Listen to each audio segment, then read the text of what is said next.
Hi, my name is Daniel Magoun, and I'm a composer of over 3,000 songs.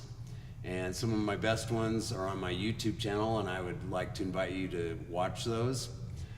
However, sometimes I will put on some songs from some other composers that I greatly admire, and right at the top of the list is Ludwig van Beethoven.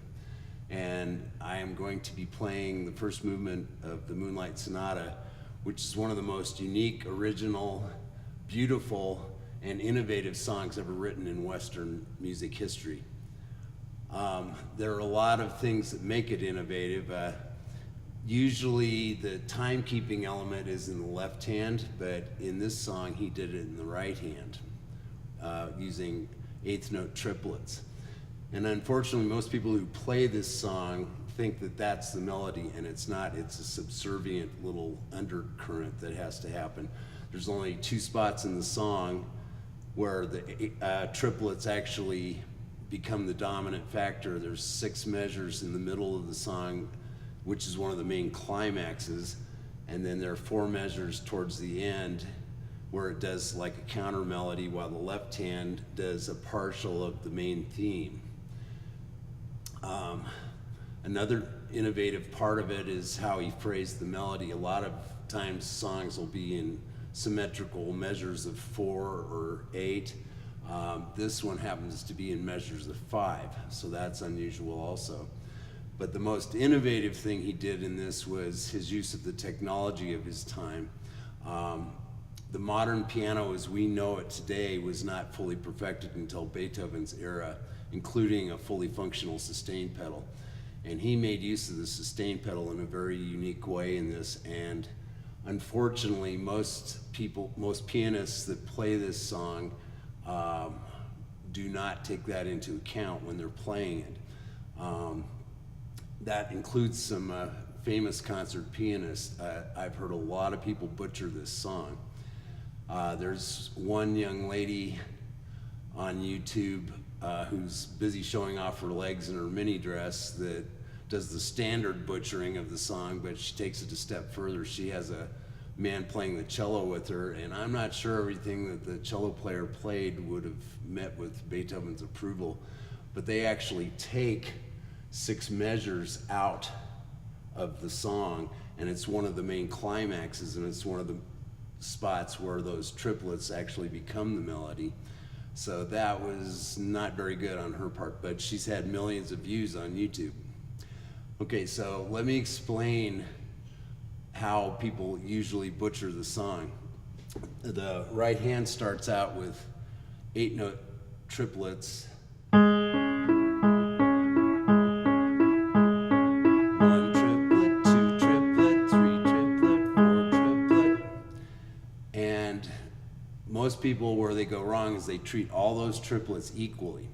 What Beethoven did is a use of the pedal that I call a ghost tone, or to make it more understandable for you, an emphasis note.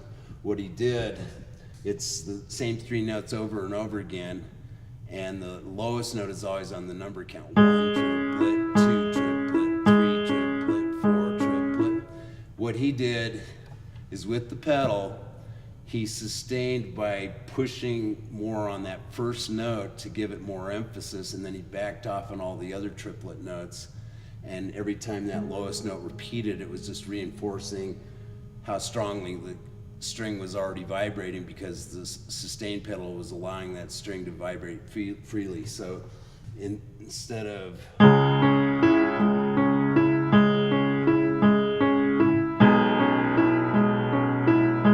it's more like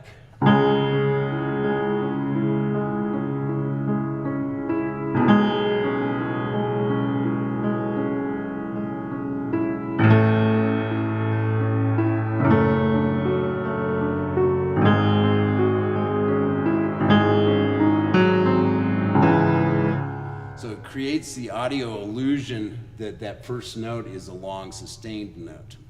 So I call that a ghost tone, and that's what Beethoven used for that.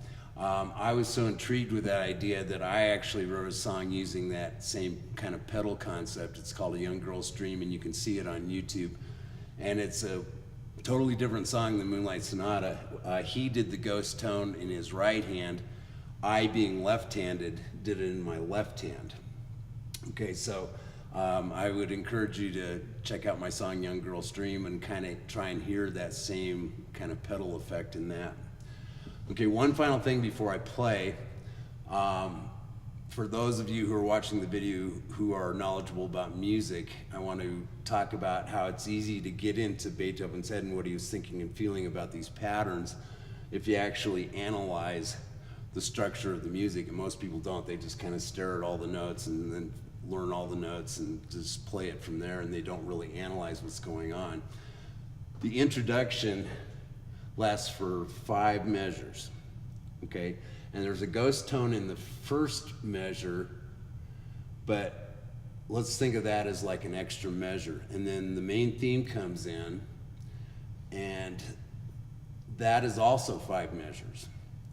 And if you take the last one of those, it's changing the chord and changing the mood and preparing for the next musical thought. So I'm going to count that as an extra measure too. So the extra measures are like bookends. But if you take the last 4 measures of the introduction and the first 4 measures of the main theme and ignore the lead-in notes that are in the main melody, you have the exact same basic rhythm pattern for both of those. There's a measure where there's a note that sustains for 4 counts if you ignore the lead-in notes in the melody. And then there's a measure that has 2 half notes that each get 2 counts, 2 plus 2 equals 4. And then the third measure, there's a half note for 2 counts and then 2 quarter notes for 1 count each. And then there's a long sustained note again. So it's real easy to see how those 2 things match up, and then you're actually in Beethoven's mind. Okay, so without further ado, I'm going to play that wonderful song for you.